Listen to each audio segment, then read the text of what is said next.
Right leg ముందట్టు పెట్టండి.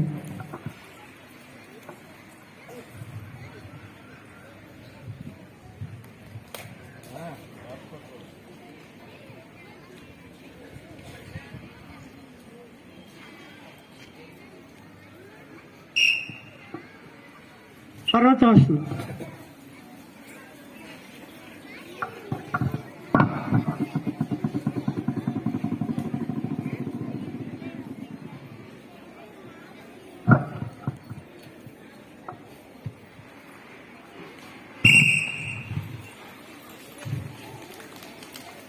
Sixth, గెడ్డము chest, మోకాళ్ళ మీద నిలబడండి.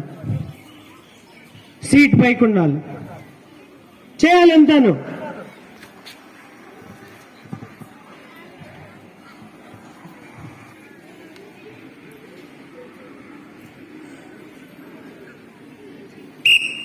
సెవెన్, భుజంగాసనం.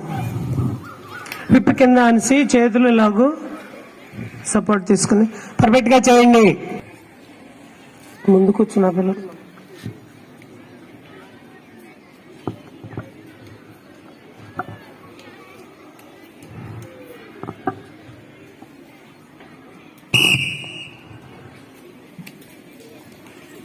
చేయండి.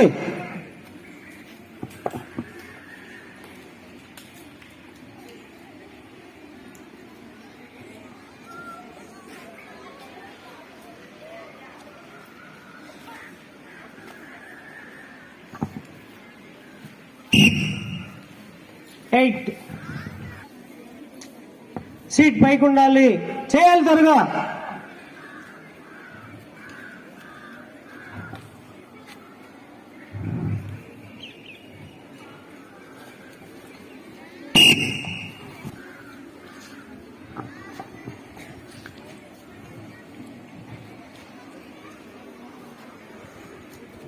నుదురు మోకాళ్ళకి స్ట్రెచ్ చేయండి.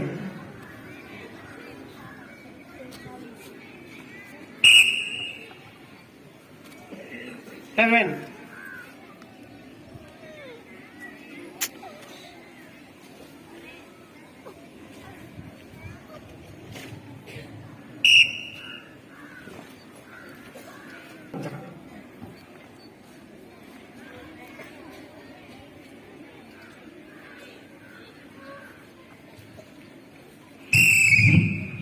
రిలాక్స్.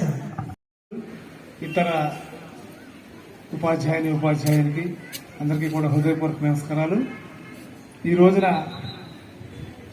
మన విశాఖపట్నంలో యోగాంధ్ర అనేటువంటి నినాదంతో మన ముఖ్యమంత్రి నారా చంద్రబాబు నాయుడు గారు, అట్లాగే మన ఉప ముఖ్యమంత్రి పవన్ కళ్యాణ్ గారు, వారితో పాటు ప్రముఖంగా మన ప్రధానమంత్రి మోడీ గారు కూడా పాల్గొనేటువంటి ఒక అపురూపమైనటువంటి కార్యక్రమం ఈ రోజున విశాఖపట్నంలో జరుగుతున్నప్పుడు ఆ కార్యక్రమానికి మద్దతుతో పాటు మనం సమాజంలో ఈ రోజున యోగా వల్ల వచ్చేటువంటి ఉపయోగాలు మనం అందరం కూడా గమనించి మనం కూడా నేర్చుకుని, ముఖ్యంగా విద్యార్థులు మన పెద్దలకి కూడా సాధ్యమైనటువంటి యోగాసనాలు అట్లాగే యోగ విద్యను మనం నేర్పడం ద్వారా మన శరీరాన్ని మన ఆరోగ్యాన్ని కాపాడుకోవడానికి దీన్ని ఉపయోగించుకోవాలి. ఏదో మందులకి వేలు లక్షలు ఖర్చు పెట్టి పొందేటువంటి దీనికన్నా కూడా దీనివల్ల కూడా అనేకమైనటువంటి స్వాంతనం ఉంది. కాబట్టి దీని మీద మనందరం కూడా గమనించి, మీకు ఇప్పుడు దాకా కూడా మాస్టర్ గారు చెప్పారు మీకు యోగాసనాలు కొన్ని ఇంకా కూడా ఉన్నాయి. అన్ని అందరం కూడా చేయాలని లేదు. మనకి కొంచెం సాధ్యమైనవి మన యొక్క శరీర అంగాలు ఏ రకంగా అయితే వంగుతాయో దానికి సాధ్యమైనవి మాత్రమే మనం ఖచ్చితంగా చేసుకుంటూ మిగతా వాటిని వదిలేసినా పర్వాలేదు. అన్నీ కూడా చేయాలని కూడా అందరూ కూడా అనుకోవసరం లేదు. ఆ రకంగా చేసుకుంటూ వీలైతే మన తల్లిదండ్రులు కూడా వారికి అనుకూలమైనట్టు కూడా చూపిస్తూ ఈ సమాజాన్ని ఆరోగ్య ఆంధ్రప్రదేశ్గా మార్చాలని చెప్పి ఒక మంచి సదుద్దేశానికి మీరందరూ కూడా సహకరిస్తారని చెప్పి మరొకసారి మన విద్యార్థులకు ఆశీర్వచనాలు చెప్తూ విరమించుకుంటున్నాను.